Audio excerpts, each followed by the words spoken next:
ไม่สูงค่ะเมื่อในเป็นวันที่26เดือนธันวาคมปี2026ในตอนในข่าวสายหมอคอมีข่าว2ตอนเดมาเปิ้นพาวค่ะอ้อตอนที่1ค่ะปอเจ้าเฮิรนเจ้าแขจะลำมีแห้งหนักเนี่ยสิแลเอาลูกโดเจ้าเก่าได้วืดตกน้ำข่าวแทงตอนหนึ่งก้าต่างก้นหลอมเขาเมืองแลนปลายพมฮิปนพรเขาก้อยกะว่ารอดในอ้ออันตั้งเปิ้นได้ก็เข้ามาถอมด้วยข่าวโคในอ่อนตั้งเนี่ยค่ะเมื่อวันที่25เดือนธันวาคมที่2ปี2026ได้มีข่าวงาออกมาว่าไรเกิดขึ้นเปิงเป็นอันหลีตกอกตกใจตีเว้งเฉาโจ้เว้งหลงกวางตุ้งเมืองแขมีผู้จ้ายเจ้าแขก้อนหนึ่งพิษหม้อกันดั้งก็เป็นแม่นางหาวแห้งเนอโขตีหนึ่งค่ะสืบนั่นเนี่ยก็เอาลูกอ่อนเขานั่นค่ะนะวืดตกนำกว่าเฮ็ดจังไหนคะอ๋อลงได้ก็เป็นก่อนเมื่อวันที่22เดือนธันวาคมปี2026ที่ป่นมาหลายๆก็ได้ก็เปิ้นถามว่าปอเจ้าเฮือนได้เตเฮ็ดไรดีลูกโตเจ้าเก่าเฮ็ดจังไหนนี่นั่นค่ะนะเนาะ เมื่อพ้องหนังนั้นในค่ะก็เป็นแม่เนี่ยก็ฮ้องเสียงตกอกตกใจเหี่ยวก็คีบเน็ตแหวนตกลงกว่าในนำนั้นกำเหลียวเปิดตากว่าจ่ายกว่าจอยลูกโตเจ้าเก่าเนี่ยค่ะอ้อหึงซังค่ะก็เป็นปอเจ้าเฮือนก็แหวนตกลงกว่าในนำนั้นเหมือนกันค่ะอ้อกว่าจอยลูกมีโตเจ้าเก่าเฮ็ดจังได๋นั่นค่ะนะก้นวานก้นเมืองอันเปิ้นไปกว่าไปมาหิ้มห้อมจังนั้นเนี่ยก็เปิ้นก็ตกอกตกใจกันค่ะดอกเฮ็ดให้เปิ้นก็อ่อนกันจอยเทียมจื้อเขาค่ะนะลื่นสุดเนี่ยก็จอย เทียมเขาสามกอบปอเมลุกไลหนังลอดเพ่เนี่ยค่ะอ้อเดเลยว่ากามเลยที่เด็กค่ะนะก้นตีอันและเจ็บหมาดแห้งกว่าก็มีเนี่ยค่ะอ้อมว่าเหตุเปิงเป็นใน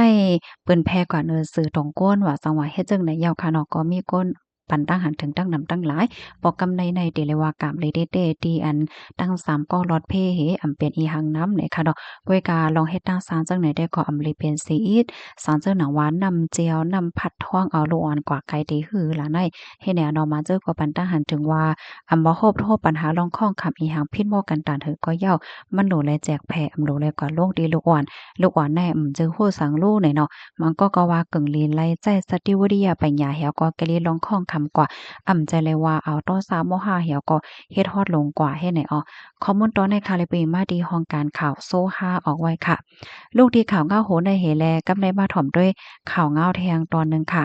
ก้าต่างก้นหลวมเขาเมืองเลียนปลายภูมิพลพรเขาก้วยกะวาปลายลอดค่ะเนาะถุงหญ้าติงยับก้มโตกว่าในค่ะอ้อเมื่อวันที่25เดือนธันวาคมที่2ปี2026ใน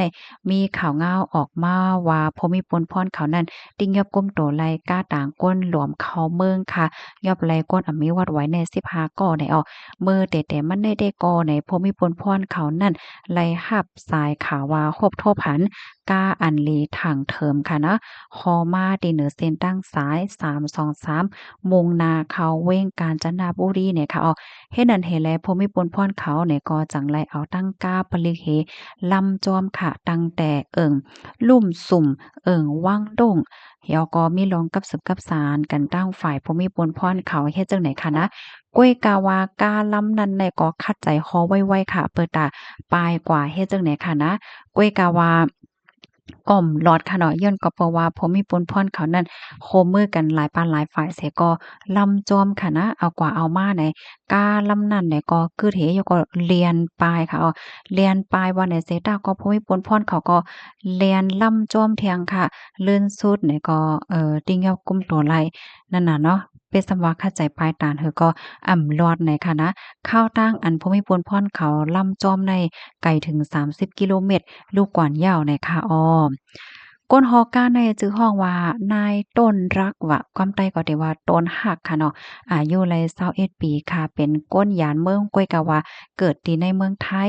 ก้นหยานเมืองก้นเมืองหอมตุ่มซึกสีก่อนั่นห่ำในเป็นผู้ชายสีก่อผู้หญิง10ก่อหอมทั้งหมดก็เป็น15ก่อป้าก้นฮอก้าเนี่ยค่ะเลยต้องเลยถามเฮียก็เลยฮู้ว่านายต้นหักในเลยรับจ้างตีนายจ่ายเลยรับกาจ้าง4เฮงวัด ได้เอาแห่งการตั้งเสียงตั้งหมดในกว่าส่งตีหิมห้อมเพชรเกษมเมืองเกาะกรุงเทพเนี่ยค่ะกำนันภูมิพลพรเขาก็เลยต้องเลยถามดีแห่งการยานเมืองเสเลยฮู้ว่าไลปันกาในนาป้อยจ้าเขาในหนึ่งก็ไหลใน13,000เฮงบาทนะคะไลปันดีนายจ่ายนั่นขนาดเนาะ เลยปั่นตีนายนาป้อยจ้ายเฮ็ดจั่งใดอะค่ะทางฝ่ายภูมิพลพรก็ไหลติงยับกุมตัวเจอเขาทั้งหมดในส่งกว่าดีโฮงปลิเสียก็เปิดตาคับเคิงปั่นตอดต่ำกว่าจำหนักปักเปิงหมายมีหวานเมืองมีนั่นว่าไหนคะอ้อ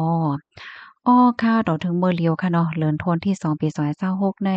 ก้นหลวมเข้าเมืองว่าสังว่าเฮ็ดจั่งใดก็ยังตึกมีอยู่ค่ะเนาะอันเตมันติเมืองห่มตรงในมื้อเหลียวเพิ่นก็มีปางเลือกตั้งปางเลือกตั้งเหย้าโตหลีงามกว่าเหย้าเนาะมื้อเลินโทนที่1ในค่ะนะเห็นแล